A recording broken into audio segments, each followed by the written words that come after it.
বহু মানুষ আমার দিকে তাকিয়েছিল যে ওই লোকটা যেন নতি স্বীকার না করে, সে যেন মাথাটা নত না করে।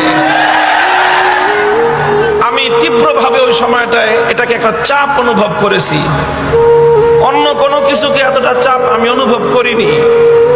আমার জেল হতে পারে, আমার কঠিন শাস্তি হতে পারে, বড় ধরনের হয়রানির শিকার আমি হতে পারি, এটাকে আমি অত বড় চাপ অনুভব করিনি। আমি যেটাকে চাপ অনুভব করেছি সবচেয়ে বেশি, সেটা হলো এই যে হাজার হাজার ইমানদার, মুখলেস, নিভৃতচারী আল্লাহওয়ালা নারী, পুরুষ, বুজুর্গ, তারা সবাই তাকায় আছে আমার দিকে।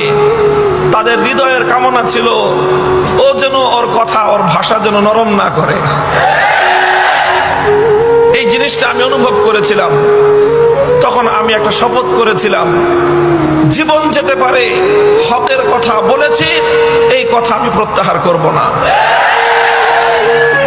চেতনা ছিল আমার একটাই,